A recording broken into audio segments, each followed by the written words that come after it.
Hi guys, in this video, we gonna talk about Rule 9 to Rule 12. No further ado, so let's start Section 1, which is the ball is dead. The ball is dead when the ball batted illegally. Kapag ang isang bola daw ay nabatted ng illegally or hindi natamaan, that's called the ball is dead. Also, when the batter steps from the another box, when the pitcher is taking signals or appears to be taking from signals from a pitcher's plate, that's called the ball is dead. No? Also, when no pitch is declared, kapag ang isang umpire ay hindi pa sila declared ng no pitch, that's called ang isang bola is dead pa. And also, when a foul play ball is not caught yet, ang isang bola na foul or na foul na pagtira, matatawagan yan is ball is dead. Also, when the ball is outside in established playing limits from playing area, no, kapag ang isang bola na hindi naka-establish o hindi na nakapunta sa designated na dapat na sa area lang, that's called ball is dead. Also, when the accident to a batter runner or runner prevents his from proceeding the awarded base runner, he may not be substitute. The substitute will be allowed to proceed to any award to bases. The substitute must legally touch all awarded or missed base not previously touched. If only the batter bumps or chops the chopped ball. And also when the pitch or pass ball goes under the backstop and when the umpire calls time, that's called the ball is dead kapag ang sanong umpire ay magtawag ng time out or time. Also, when any part of batter's person is hit with the own batted ball while still in the batter's box, kapag ang isang batters ay natamaan ng ang own batted ball, that's called dead ball. Also, when the runners runs bases in reverse order or off the baseline while not attempting advance either to confuse the fielders or take minutes traversity or the game, tatawagan niya ng ating umpire na ball is dead, that's called illegal. And also, when or one more members of the defensive team stand or collect at our ground base which a runner is advancing, thereby confusing the fielders and adding the difficulty to making a play, matatawagan po yan ng ating umpire. Also, when a black ball is declared and when a batter enters the batter's box with or use of alter bat, that's called illegal sa ating laro na gagamit ng alter bat. Patatawagan tayo ng umpire niyan ng ball is dead.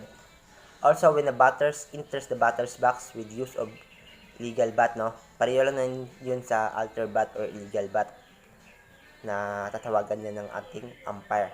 Also, when a fielder carries a live ball into the dead ball territory, that's called also known na ball is dead kapag ang ating fielder ay nag-carry ng live ball sa off-ball na territory.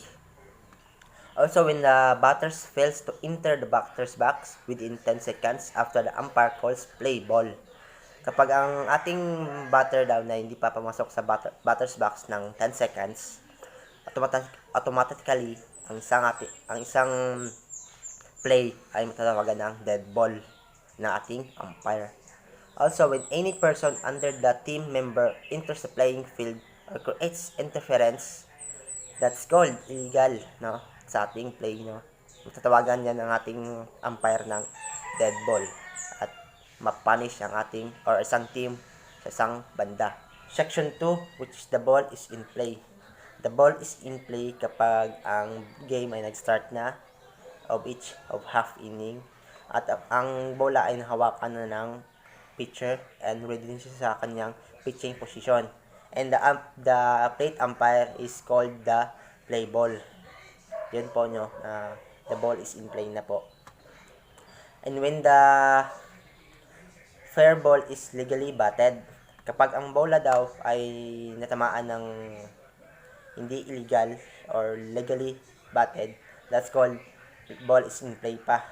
Good pa yung bola. And when a runner must return in reverse order while the ball is in play.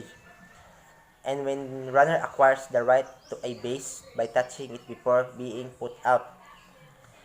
Play in ball pa yun, no? Kapag ang ating runner ay nag-touch ng base before siya being put out.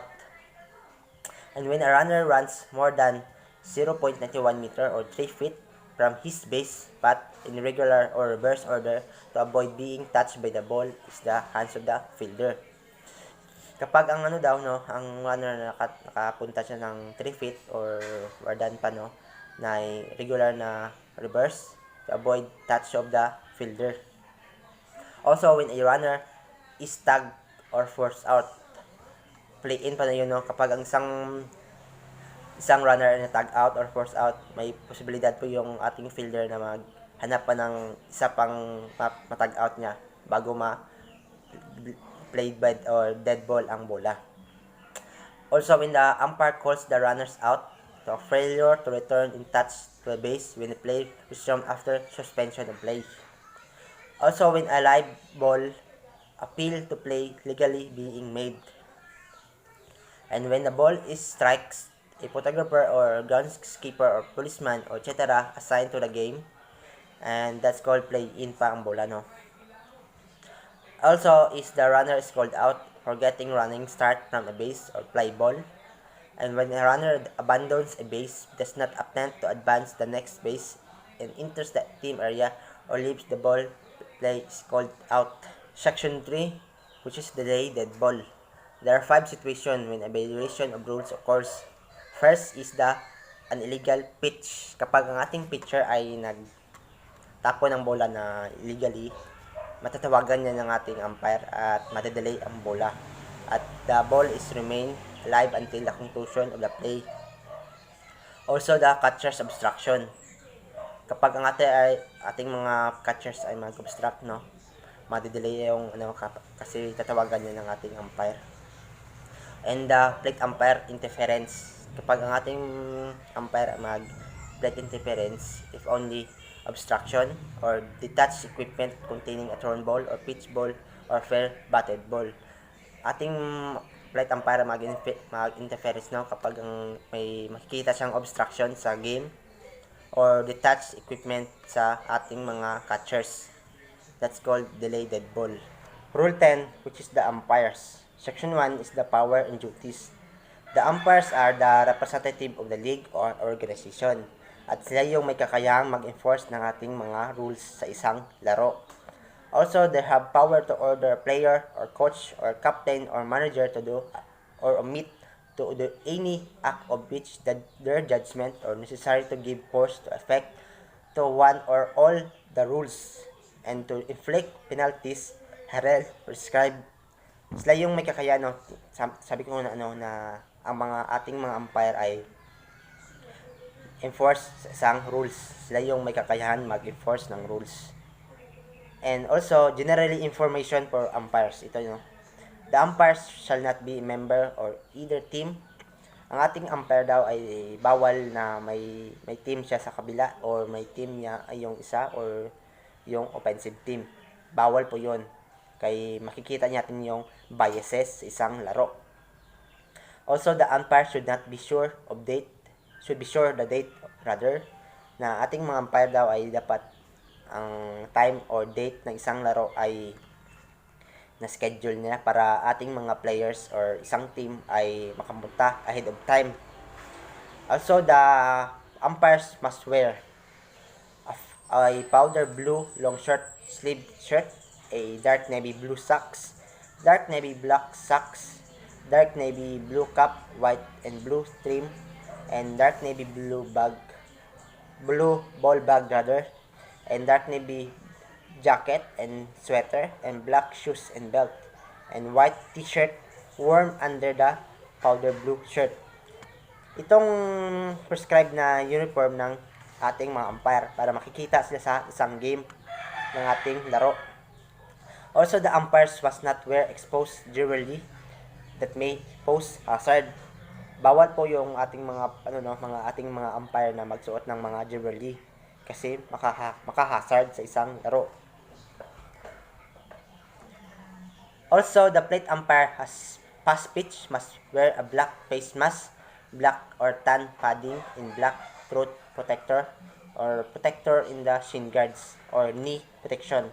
Itong sinasabi ko no na dapat ang ating mga umpire sa laro ay magsuot din ng mga protective gear para maiwasan yung tinatawag nating injury or disgrasya sa isang laro.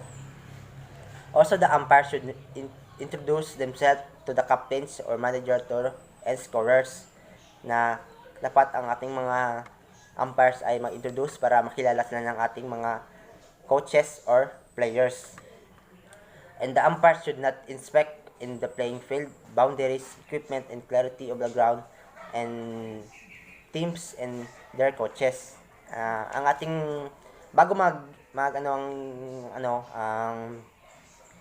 magsimulang game, dapat ang mga umpires ay mag-inspect sa field or field boundaries and equipments kasi ma-ensure yung hazard na malayo sa disgrasya ang isang team na paglalaro. And also, an umpire may consult his associate at any time. However, the final decision shall resist with the umpire whose inclusive authority must make decision in a requested opinion of the other. Ang isang umpire ay pwede siya maghingi ng or mag-consult sa isang kapareho yung umpire, pero nasa kanya yung full authority na mag-inspect ng rules sa isang game kasi siya yung umpire sa game na yan. Section 2, which is the plate umpire. Pag sinabi nating plate umpire, sila yung nasa likod ng ating mga catchers. Sila yung nagdetermine na batted ball ba yan, or illegally batted, or foul, or batter bumps, or chop ball. Sila yung may kakayahan na makikita or mag-enforce ng rule sa game. Section 3, which is the base umpire. A base umpire shall be such a position on playing field required according to the relevant umpire system and shall assist the plate umpire in every way to enforce a rule of the game. Pag sinabi itong base umpire, sila yung kasama ng plate umpire na mag-enforce ng rule sa isang game. Section 4, which is the responsible of a single umpire. If only one umpire is assigned, and his duty and his jurisdiction shall be extend to all position. Ang ating mga umpire ay may kakayahan na mag-enforce sa kanilang duties and jurisdiction in all aspect.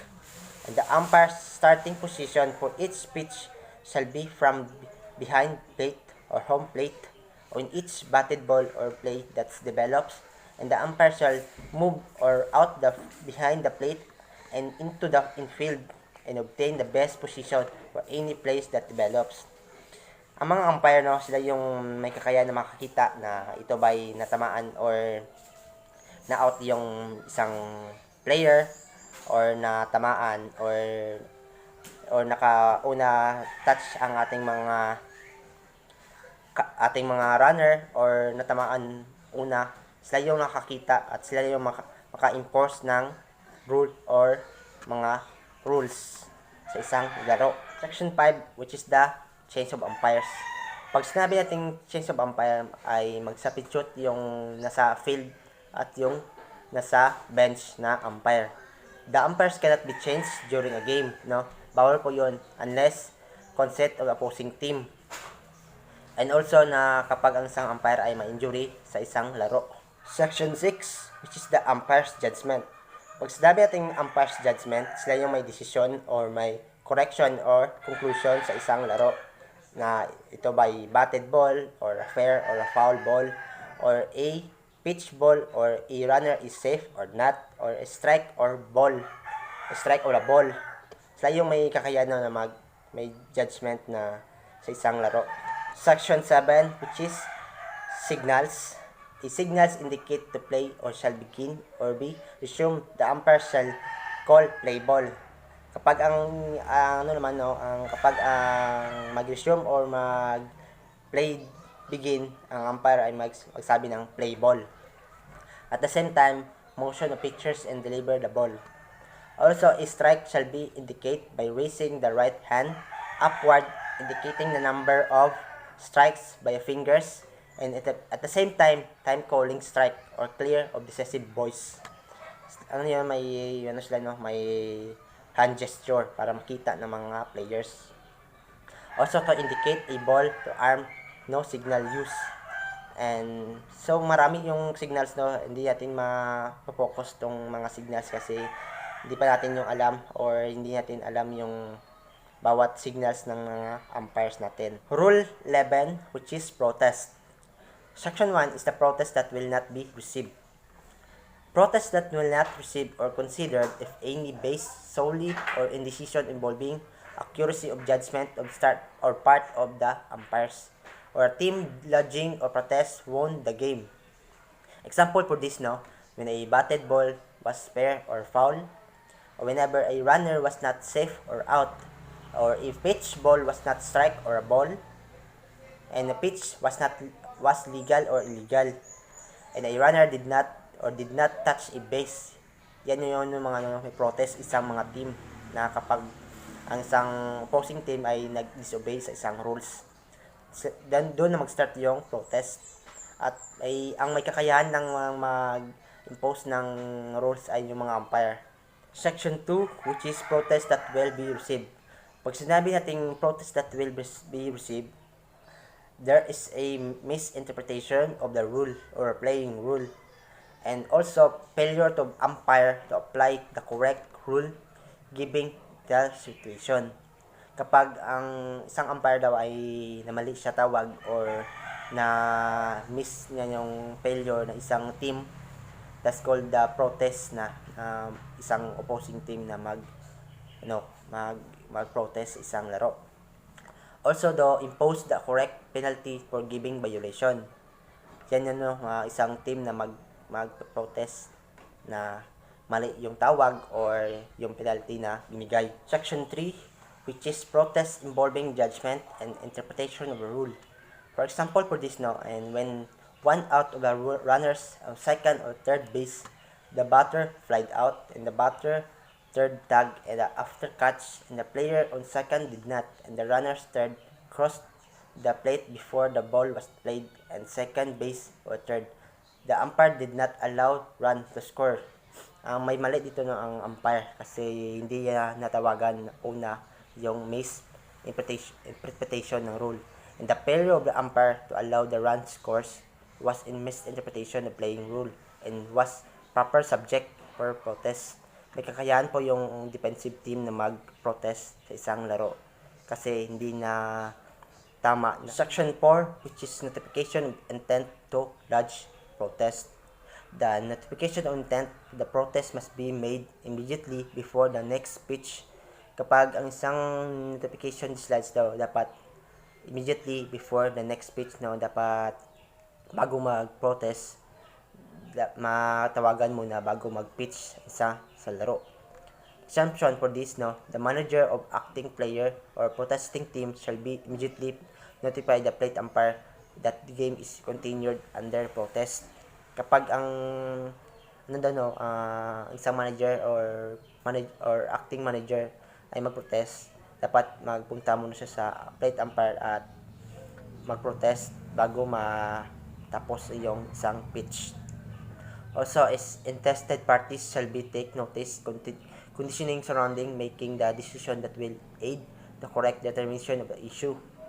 Yun ang na kapag ang isang na hindi na miss niya yung interpret ng isang rule at yung isang party ay nag-protest, dapat ang issue na yon ay ma-resolve muna bago mag-start ang isang or mag-start ulit ang isang game. Section 5, which is time to lodge an official protest. The official written protest must be filed within reasonable time. And kung isang league or isang tournament ay may absence sila sa pag-fix ng isang time limit for filing a protest, there should be a filed within reasonable time. Dapat yung isang protest dapat ay maobliga, dapat ng isang rule ay dapat ng isang tournament or liga sa reasonable time. Depende din yun sa kalala or difficulty for obtaining information for a base protest. Within 48 hours after the scheduled time of the contest, generally considered as a reasonable time. Dapat before 48 hours na resolba na yung problema sa isang laro. Section 6, which is information required for written protest. The formal written protest should be containing the following. First, the date, time, and place of the game. Dapat naka-specific yung pag-write natin ng letter para malaman ng umpire or ng tournament kung anong date or anong oras na ganap yung penalty or isang mislodge na isang laro. Also, the names of the umpires of scorers. Dapat yung umpire or scorers ay nakalagay para malaman ng tournament or ng liga na sino yung umpire or scorers na isang laro. Also, the rule of the section of official rules of the or local rules under the protest is made. Dapat yung pinoprotesta nila na rule sa isang laro. Also, the decision or conditions surrounding the making decisions and all essential facts involved the matter protested. Dapat naka-specific na nalagay nila yung na-miss na isang umpire or ng isang scorer. Section 7, which is result of protest. Dito natin malalaman kung ang isang result ba ng pag-protest ng opposing team or any team na nag-protest ay good or invalid. First, the protest is found invalid or the game score stands as played. Sa pag-protest nila ay ang tournament league ay nakita nila ang protest nila is invalid kasi nakita nila na tama ang ginawa ng ating mga umpires at scorers. Second is when a protest is allowed for misinterpretation as a playing rule and a game is replayed from the point in which incorrect decision was made and the protest is decision corrected. Dito na nakita ng ating mga na tama pala ang kanilang pinaprotesta.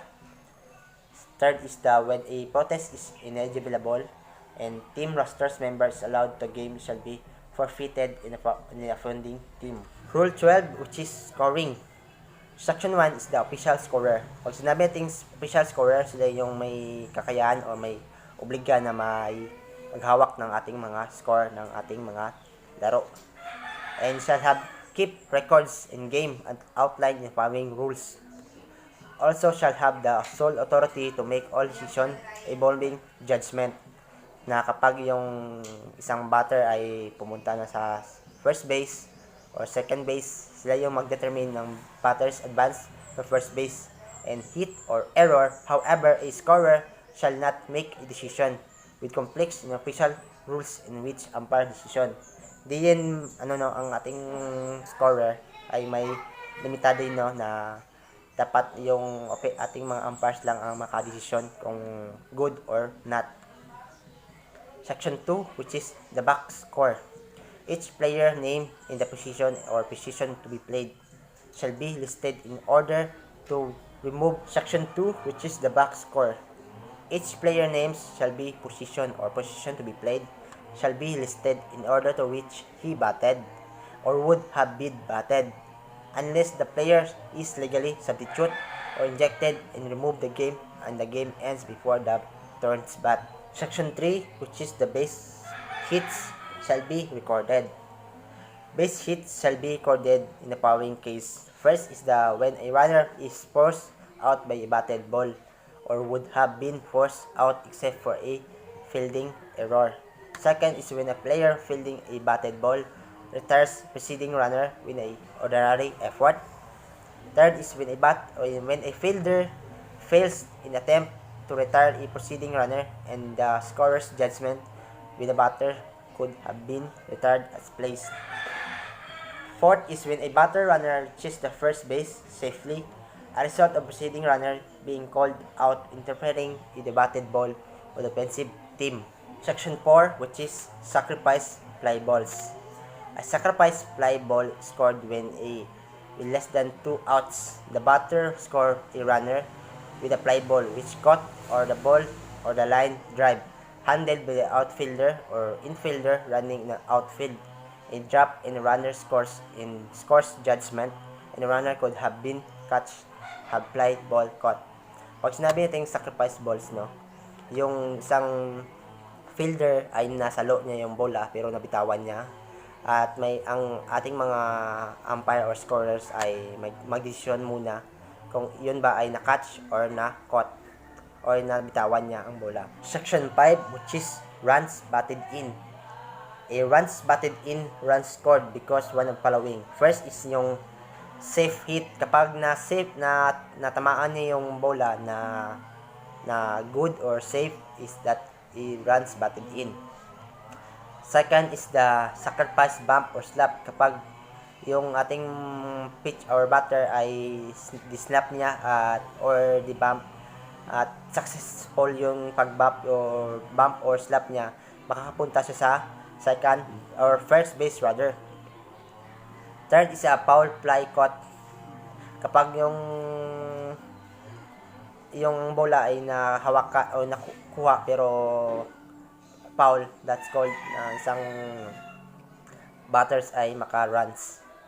Also, when a runner forced home because of obstruction, the batter is being hit or pitch ball. Kapag yung ating mga runner ay natamaan or being hit, na may posibilidad silang makapunta sa second base or first base. Also, is if a home run or all runs scored as a result. Kapag yung ating pitcher or batter rather ay maka-score ng home run, that's called runs batted in. Section 6, which is pitchers credited with a win. A pitchers will be credited win in the following situation. First is when he's starting pitcher and has pitched at least 4 innings and his team was not only in the lead with he lead replaced but remains in the lead in the remainder of the game.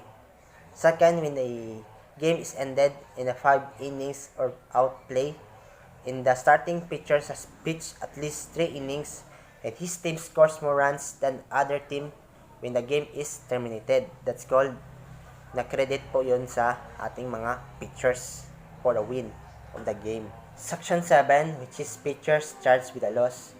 Pag sinabi natin yung pitchers ay mag-charge ng loss ay kapag na-successful niya ng batters lahat ng pitch niya na natamaan at yung hindi niya nabigyan ng difficulty yung pag-pitch niya at na-charge sila behind sila sa score at sa kanya lahat yung kasalanan kasi hindi niya binigyan ng degree of difficulty yung ating mga batters. Section 9, which is stolen bases. Pag sinabi natin stolen bases, kapag yung ating mga fielder or catcher ay napitawan nila ang bola or hindi nila nasalo at may posibilidad na ating mga catchers ay makapunta or maka-advance sa second or third base or makascore ng runs, that's called stolen bases. And section 10, which is the records of forfeit games. All records are forfeited games shall be included in the official records rather, and except for the pitchers won or lost record. So that's all now for this topic. Thank you for watching and please subscribe for our channel, and thanks and God bless.